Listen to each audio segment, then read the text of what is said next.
Baik, semuanya Assalamualaikum warahmatullahi wabarakatuh. Terima kasih banyak atas waktu dan kesempatannya. Kali ini kelompok kami akan mempresentasikan mengenai analisis soal pilihan mata pelajaran produk kreatif dan kewirausahaan dengan metode Ambuso. Untuk nama kelompoknya sendiri, yang pertama ada Dinda Galuh Cahyaningrum dengan NIM 002, Nova Setiana, saya sendiri dengan NIM 004, Ines Eta Isoliani dengan NIM 003, Afrila Winnie dengan NIM 010, Arica Puspita Maharani dengan NIM 044, Linda Purwati dengan NIM 046, Lutfia Nuraini dengan NIM 049, Gilang Ramadhani Prayoga dengan NIM 052, Vigia Putri Rahmadita dengan NIM 056, dan Putri Ikrima dengan NIM 058. Masuk ke langkah-langkah berikutnya, yang pertama yang harus dilakukan adalah masuk ke menu utama. Dan pada menu utama di sini ada beberapa option, di mana yang pertama yang harus kita lakukan adalah mengisi identitas umum, lalu jumlah dan bobot soal, data soal pilihan ganda, dan kemampuan yang diuji, kemampuan yang diukur soal pilihan ganda. Jadi kita mengisi sesuai format yang ada. Misalnya di satuan pendidikan kita mengisi sesuai dengan datanya, yaitu SMK jurusan OTKP. Selanjutnya seperti mata pelajaran diisi dengan kewirausahaan. Semua data diisi sesuai dengan format yang telah disediakan oleh aplikasi tersebut. Selanjutnya masuk ke kolom jawaban.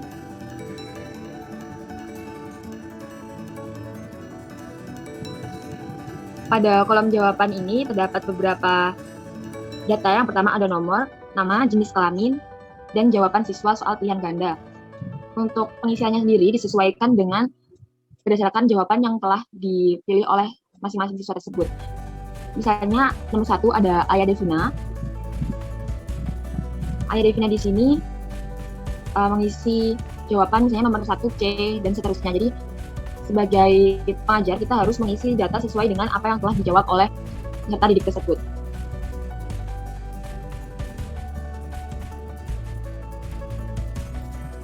Mungkin untuk selanjutnya bisa dijelaskan oleh rekan saya.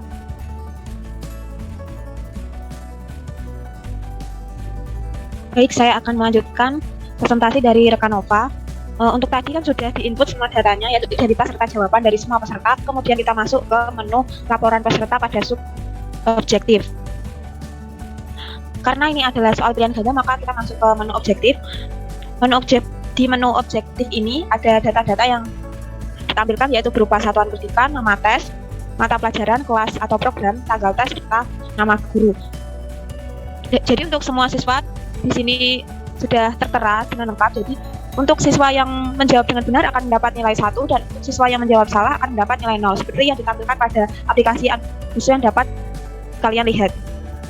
Untuk jawabannya salah akan diberi warna merah.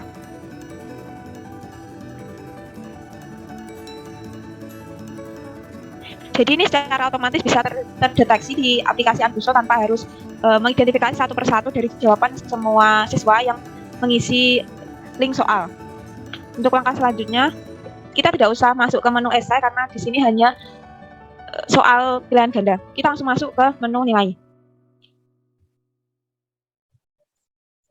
Jadi di sini tertera nilai masing-masing siswa, nilai akhir, predikat, serta keterangan.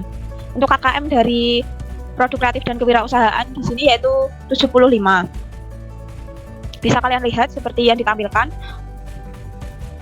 Contohnya untuk siswa yang bernama Alia Devina, yaitu untuk hasil tes objektif yang benar yaitu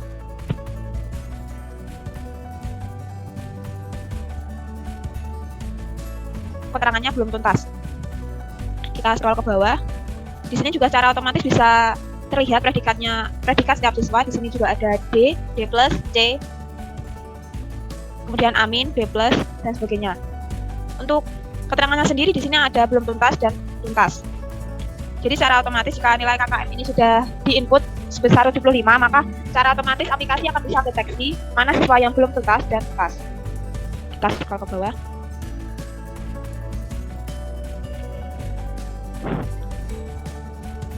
Baik, kemudian kita langsung masuk ke hasil analisis soal sub objektif. Di sini kita bisa melihat yaitu soal, alternatif jawaban tidak efektif, serta keterangan. Di sini tertera dari semua soal yang diberikan kepada siswa untuk seperti Pada soal nomor 1 di sini ada keterangannya yaitu baik, untuk tingkat kesukarannya itu mudah. Untuk alternatif jawaban tidak efektif yaitu D dan E, untuk keterangannya yaitu revisi pengecoh. Jadi aplikasi Anbuso ini secara otomatis bisa mendeteksi soal tersebut memiliki spesifikasi mudah, sulit atau sedang. Seperti pada soal nomor 2 itu mendapat tingkat kesukaran yaitu sulit, kemudian untuk soal nomor 4 yaitu mudah. Untuk keterangannya di sini juga tertera yaitu ada revisi pengecoh, baik, cukup baik, tidak baik seperti yang ditampilkan. Kita scroll ke bawah.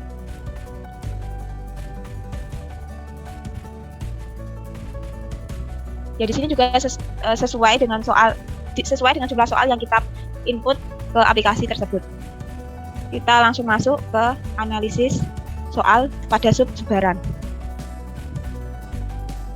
Untuk sub sebaran di sini terdapat persentase jawaban untuk setiap pilihan pada soal yaitu ada A, B, C, D, dan E. Untuk persentase jawaban yaitu A yaitu 5,6, B ada 5,6 sama seperti jawaban A untuk nomor 1. Untuk jawaban yang C itu ada 88,9, D yaitu 0,0, E 0,0 dan sebagainya sampai ke soal terakhir. Langsung kita tidak perlu memilih sub esai karena di sini hanya pilihan ganda. Kemudian kita langsung masuk ke menu remedial. Di menu remedial ini, aplikasi Anbuso secara otomatis dapat mengelompokkan siswa sesuai dengan materi yang diremedi. Seperti pada nomor 1 di sini ada siswa Alia Devina, kemudian materi remedial di sini ada teori peluang usaha, teori sikap dan perilaku wirausaha, teori peluang usaha, teori sikap dan perilaku wirausaha, teori peluang usaha, teori desain kemasan, teori sikap dan perilaku wirausaha, teori sikap dan sama, kemudian teori alur dan proses kerja. Kemudian ada pembuatan prototipe, teori hak dan kekayaan intelektual. Jadi pada menu input data tadi, kita kembali lagi ke menu input data bagian identitas. Nah, di sini setelah mengisi keterangan, kita bisa mengisi jumlah dan bobot soal. Soal pilihan ganda ini 30, bobot soal pilihan ganda ada 100%. Sini juga tertera jawaban.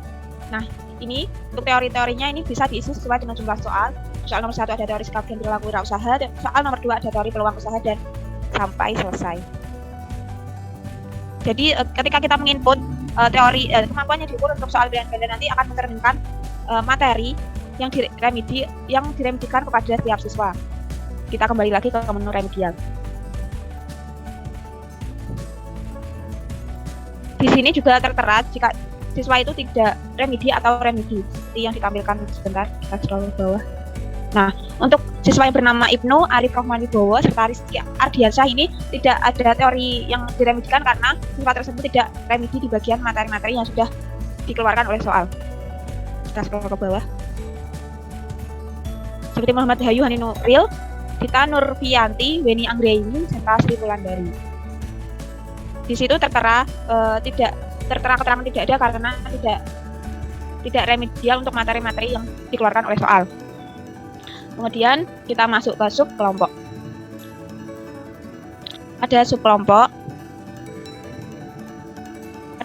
Ini bisa terlihat seperti yang ditampilkan. Untuk ini bisa dikelompokkan sesuai dengan kelompok dari masing-masing siswa. Jadi yang ditampilkan ini kan ada kompetensi dasar yaitu teori sikap dan perilaku wirausaha. Ini ada Dimas, Jessica Cynthia Margareta, Nur Lutfiah. Jadi kan di remedial ini yang dikelompokkan materi dari setiap siswa. Kemudian untuk sub kelompok ini yang dikelompokkan adalah siswanya. Seperti yang ditampilkan bisa kalian lihat di share screen.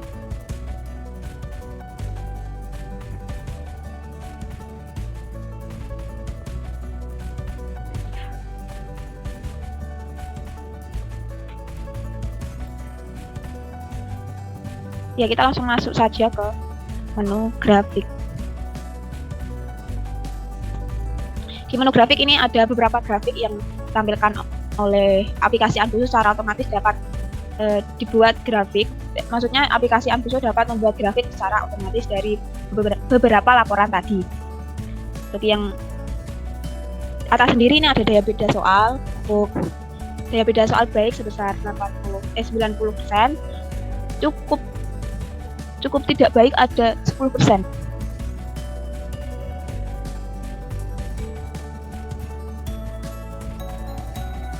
Nah, ini ada tingkat kesulitan soal objektif. Di sini soal yang sulit ada 13%, yang mudah ada 33%, yang sedang ada 54%.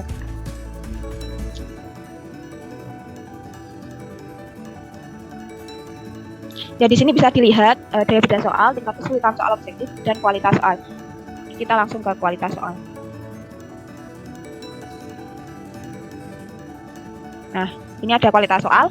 Untuk kualitas soal dengan prediksi baik ada 30%, untuk maksudnya ada presentase tidak baik ada 30%, untuk presentase baik ada 30%, yang tidak baik ada 10%, yang cukup baik ada 60%. Ya.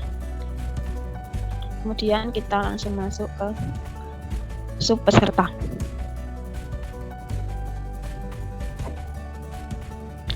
Untuk sub peserta di sini bisa dilihat berupa proporsi ketuntasan, sebaran predikat serta pencapaian KKM dari 30 siswa yang telah mengisi link soal. Untuk proporsi ketuntasan belajar di sini bisa terdeteksi, yaitu yang belum tuntas ada 81%, untuk yang tuntas ada 19%. Langsung masuk ke predikat hasil belajar. Untuk di sini yang memiliki predikat tertinggi yaitu hasil belajarnya yaitu ada D. Untuk yang predikat terendah di sini ada D+, kemudian diikuti oleh B+ dan B. Kemudian masuk ke distribusi nilai dan ketuntasan belajar. Ini bisa kalian lihat untuk grafiknya. Ya, itu tadi. Jadi dapat disimpulkan bahwa dari sekian laporan yang dapat saya sampaikan, mungkin itu saja untuk kesimpulannya, yaitu dari 30 soal terdapat daya beda soal sebanyak 3 soal, kemudian 30 soal terdapat soal mudah sebanyak 10 soal, sedangkan soal sedang sebanyak 16 soal sulit sebanyak 4 soal. Terdapat 23 siswa yang remedi, ada 7 siswa yang lulus. Materi klasikal yang diremedikan yaitu berupa teori sikap dan perilaku wirausaha. Daya beda soal yaitu 90%.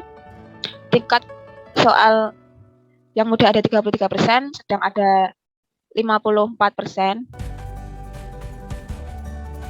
Kemudian yang sulit ada 3%.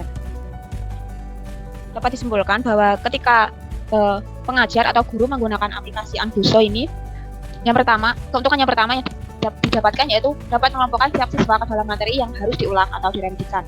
Untuk keuntungan yang kedua yaitu mengetahui dengan tepat materi mana yang belum dipahami dari masing-masing siswa. Untuk keuntungan yang ketiga yaitu memudahkan evaluasi dalam pembelajaran. Seperti yang ditampilkan dalam laporan belajar tersebut, jadi secara otomatis kita bisa melihat siswa siapa yang remedi, berapa persen siswa yang lulus, kelompok siswa mana yang perlu remedi, seperti itu. Mungkin itu saja yang dapat kami sampaikan. Yang dapat saya sampaikan, maksudnya saya kembalikan ke Mbak Nova.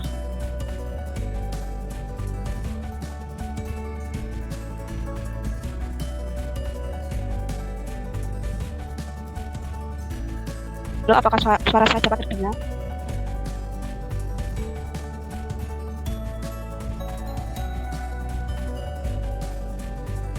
Baik, terima kasih atas informasinya. Mungkin itu tadi yang bisa kami sampaikan. Ada lebihnya. Terima kasih.